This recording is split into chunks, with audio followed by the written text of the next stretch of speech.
Di bulan Zulhijjah ini, marilah sama-sama kita merebut peluang ganjaran di hari akhirat dengan membantu mengumpul dana pembinaan Masjid Puchong Prima. InsyaAllah, kerana barang siapa yang membelanjakan hartanya di jalan Allah dan untuk membina masjid, dijanjikan untuknya sebuah istana di syurga. Melalui kempen ini dan bersempena dengan bulan Zulhijjah ini, marilah kita sama-sama mengejar ganjaran pahala buat dijadikan bekalan untuk hari akhirat nanti.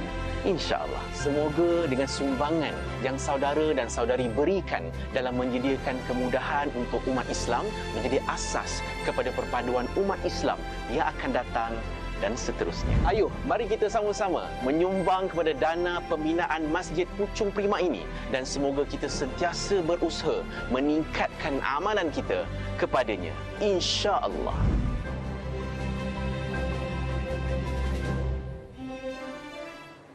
Alhamdulillah, kembali lagi dalam Assalamualaikum. Kita teruskan perkongsian kita pagi ini dengan topik kita memupuk perpaduan di bulan Zulhijjah. Kita akan bersama dengan Da'i Izhar Nazri, jurucakap Masjid Jami' Taman Puchong Prima. Assalamualaikum. Assalamualaikum warahmatullahi wabarakatuh. Terima kasih. Alhamdulillah, terima kasih.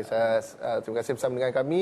Pagi ini seperti tadi kita ada saksikan sedikit bingkisan berkenaan dengan seruan kepada orang ramai untuk membantu dalam pembinaan dan mungkin secara mukadimahnya dan perkongsian kita pada pagi ini bersempena dengan bulan kita menghampiri hujung bulan Zulhijjah ni dah 23 24 macam tu kan. Kan mungkin Ustaz boleh jelaskan bagaimana Islam mengajak umatnya untuk memupuk perpaduan lebih-lebih lagi dalam bulan-bulan Islam ini. Baik, bismillahirrahmanirrahim. Assalamualaikum warahmatullahi wabarakatuh. Selamat sejahtera tuan-tuan dan puan, ibu-ibu, ayah-ayah yang ada kat rumah sekarang ni tengah menonton. Saya nak kongsikan setiap bulan ada keistimewaannya masing-masing. Bulan Syawal ada keistimewaannya, bulan Ramadan ada puasanya. Tetapi kalau bulan Zulhijjah ni kita mengangkat perpaduan sebab apa? Sebab pertama ada ibadah haji di dalamnya. Kita tengok orang daripada pelbagai negara-negara yang berbeza, daripada bangsa yang berbeza-beza, tetapi berkumpul di tempat yang sama, buat ibadat yang sama. Betul. Dan ihram dalam warna pun yang sama. Nampak perpaduan tu. Yang kedua, bila kita tak boleh nak buat haji, kita ada satu lagi ibadat dalam bulan Zulhijjah sahaja kita boleh buat, ibadah korban, yang mana dengan asbab korban itu berkumpullah orang-orang taman, berkumpullah kita ni untuk sama-sama lapah daging dan kita boleh ziarah jiran-jiran, jiran tetangga, orang-orang miskin, anak yatim yang ada sekitar rumah kita untuk kita kongsikan daging korban tu sendiri. Cuma untuk kita dah nak mengakhiri bulan Zulhijjah ni, saya nak kongsikan sedikit berkenaan dengan selain daripada ibadah korban dan juga ibadah haji, bulan Zulhijjah juga mengajar kita tentang perpaduan untuk kita ni ambil tahu tentang jiran. Nabi sebut dalam hadis, andai kata kamu ini beriman kepada Allah dan juga hari akhirat, hendaklah kau berbuat baik pada jiran. Jiran ni adalah salah satu pintu asbab untuk kita ni boleh masuk dalam syurga. Sebab tu jiran ni kita masih belum lagi jadi orang beriman kalau kita ni boleh makan sedap ini hari, tapi kita langsung tak fikir makcik ujung kampung tu makan apa. Itu bukan orang beriman. Orang beriman dia nak makan, dia akan ingat rumah anak yatim area rumah aku ni, dia makan apa hari ni. Ini orang beriman, dia ni apa yang Nabi sebut, la yu'minu ahadukum hatta yuhibba li akhihi ma yuhibbu li nafsi. Tak beriman sempurna keimanan seseorang tu kalau dia ni tak boleh sayang orang lain macam mana dia sayang diri sendiri. Ini hari kita nak makan sedap, kita pun nak juga orang lain boleh makan sedap. Hari ni kita nak hidup yang selesa, kita nak bagi keselesaan juga kepada orang lain. Ini ciri-ciri orang beriman dan bulan Zulhijjah mengajar dan mendidik kita untuk concern dan ada empati terhadap orang-orang yang ada di sekeliling. Nabi tak pernah ajar kita untuk jadi selfish. Nabi ajar kita untuk ambil tahu dan beri kasih sayang kepada seluruh umat. Sebab ingat, Nabi diturunkan ke dunia ni bukan untuk ajar solat. Nabi diturunkan bukan untuk ajar sedekah.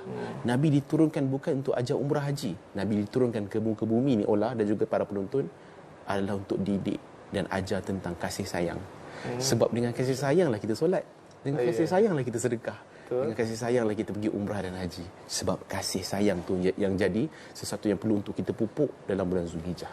Masya Allah. Dan kita perlu ambil kira bukan sahaja kasih sayang tu orang kata vertikal, horizontal, maknanya bukan setakat kepada Allah SWT, kepada sesama manusia, sesama insan juga kita perlu ambil kira.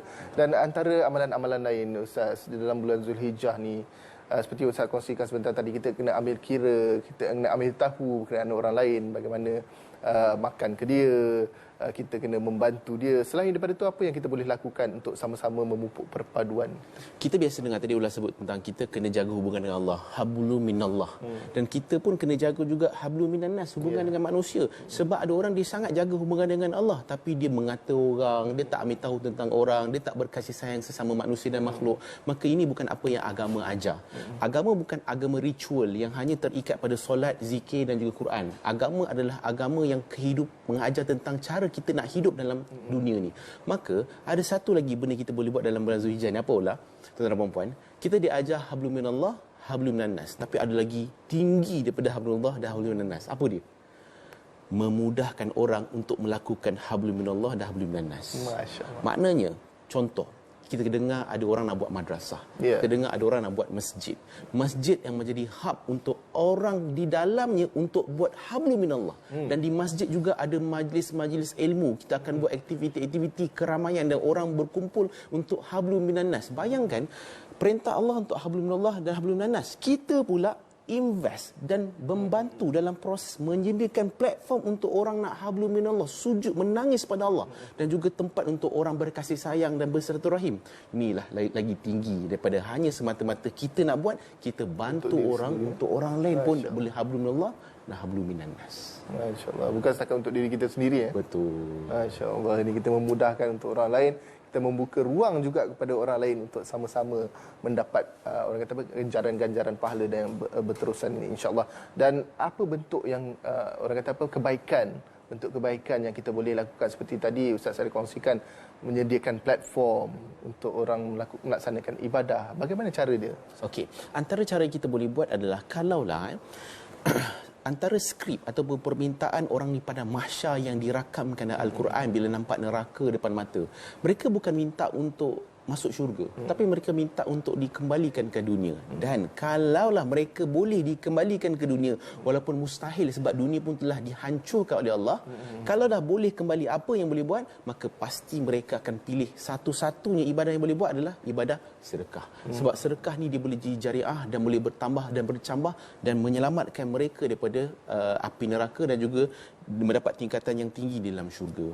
Jadi untuk kesempatan yang ada ni, saya nak mencadangkan kepada tuan-tuan dan puan-puan, ibu-ibu dan ayah-ayah, seperti mana hari ini kita nak membina satu masjid jami' di Taman Puchong Prima, yang mana memang tak ada lagi masjid di kawasan ini. Saya sendiri dah pergi, alhamdulillah kita dapat kelulusan daripada pihak JAIZ. Ada 4.47 ekar tanah yang telah diwartakan oleh pihak JAIZ untuk kita nak buat masjid. Cuma kami memerlukan dana untuk membina bangunan di atas tanah tersebut. Memang sekarang ini memang kosong, tak ada apa-apa, dan dana yang diperlukan adalah sejumlah 20 juta ringgit Malaysia. Kenapa 20 juta ni? Kenapa banyak sangat ni? Sebab kita bukan hanya nak bina masjid seketul tu.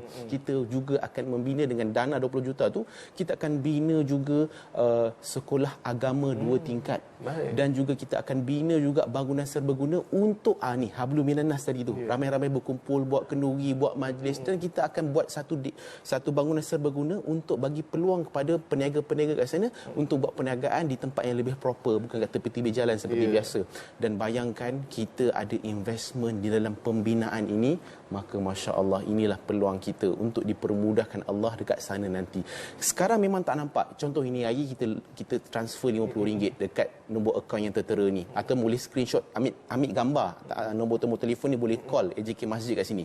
Bayangkan RM50 ini hari kita bagi. Kita tak nampak sekarang, tapi di pada masa kita akan saksikan, ya Allah, ini rupanya RM50 ya Allah bagi pada. Tambah-tambah lagi kita buat secara berterusan. Masya-Allah. Itu dia antara peluang dan juga ruang yang kita boleh ambil daripada perbincangan kita, perkongsian pada pagi ini dalam memupuk perpaduan di bulan Zulhijjah. Perkongsian daripada Da'i Izhar Nazri selaku jurucakap Masjid Jami' Taman Puchong Prima. Terima kasih kita ucapkan. Semoga Allah membalas segala jasa dan juga pengorbanan dan memudahkan segala urusan, insya-Allah. Dan kepada anda, teruskan bersama kami. Kita berhenti berehat seketika, kembali selepas ini, insya-Allah.